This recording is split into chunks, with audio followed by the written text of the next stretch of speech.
Hello বন্ধুরা, দেখো আমরা এখন চলে এসেছি অ্যাপেল ভ্যালিতে।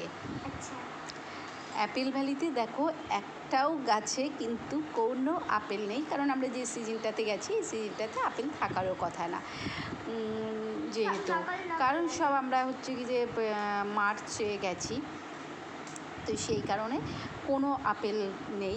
কিন্তু আমার ভিডিওটা দিতে অনেকটাই লেট হয়ে গেছে বলতে আমি ইউটিউব চ্যানেলটাকে আবার নতুন করে ওপেন করেছি, যে কারণেই পুরনো ভিডিওটা আমি দিচ্ছি। এই যে দেখো পুরো অ্যাপেল ভ্যালি, তবে সত্যি বলছি, হ্যাঁ, অ্যাপেল জুস একদম অরিজিনাল যাকে বলে অ্যাপেল জুস, মানে একটা খেয়েছি, এক গ্লাস খেয়েছি, মনে হচ্ছে যেন শুধু এক গ্লাস নয়, মানে কেউ যদি আমাকে 4-5 গ্লাস দিয়ে দেয় তো আমি খেয়ে নেব, মানে এত সুন্দর খেতে, খুব সুন্দর খেতে।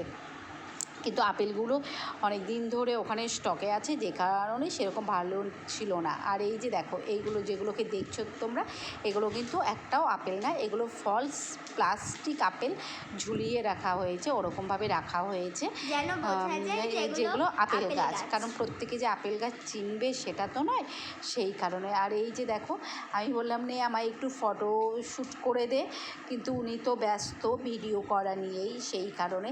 তবে সত্যি আমার ভীষণ স্বপ্ন ছিল যে আমি কোনো একদিন কাশ্মীর যাব, মানে এটা যে আমার সত্যি হয়ে গেছে, এর জন্য যে আমি এত খুশি তা বলার নেই। নেক্সট হচ্ছে আমার স্বপ্ন, সত্যিই ভীষণভাবে স্বপ্ন রাজস্থান দেখা। জানি না কোনো দিনও সেটা সম্পূর্ণ হবে কি না, যদি হয় তাহলে তো খুবই ভালো কথা, সেরকম কাউকে যদি কোনো সঙ্গী পাই তো চলো টাটা।